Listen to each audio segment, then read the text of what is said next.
Operation सिंदूर बाबत भारताचं मोठं पाऊल। सर्वपक्षीय खासदार परदेशात जाऊन मांडणार भारताची भूमिका। भारत जगाला पटवून देणार दहशतवादाचा नापाक चेहरा।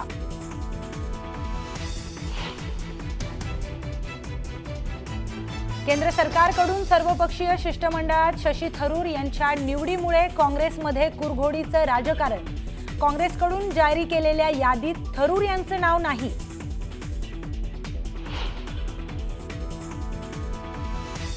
भारताने हल्ला केल्याची पाकचे पंतप्रधान शहबाज शरीफ यांची अखेर कबुली। हल्ल्याच्या 8 दिवसानंतर भारतानेच पाकचे एअरबेस नष्ट केल्याचं पाक पंतप्रधानांकडून अखेर मान्य।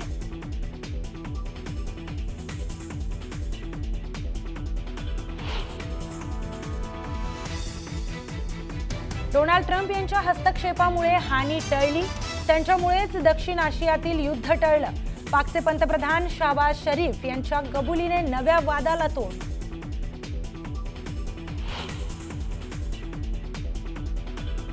भारत पाकिस्तानमध्ये अणुयुद्ध होणार होतं, पण ते युद्ध मीच थांबवलं। युद्ध थांबवण्यात मिळालेले हे माझं मोठं यश, अमेरिकेचे राष्ट्राध्यक्ष डोनाल्ड ट्रम्प यांचा दावा।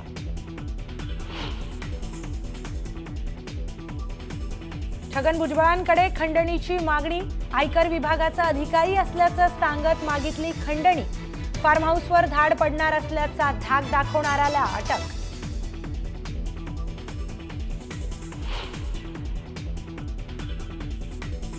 अमित शहांमुळेच भाजप शिवसेनेत दरी। शहा दिल्लीत आल्यावर कटुता निर्माण झाली, संजय राऊतांचा आरोप।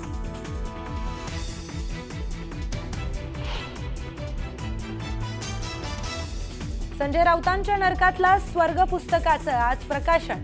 शरद पवारांसह उद्धव ठाकरे आणि जावेद अख्तर प्रकाशन सोहळ्याला राहणार उपस्थित।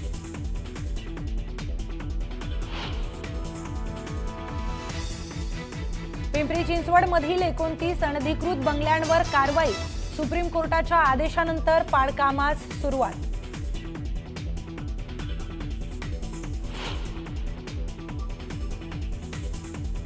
केदारनाथमध्ये हेलिकॉप्टर क्रॅश झाल्याने मोठी दुर्घटना।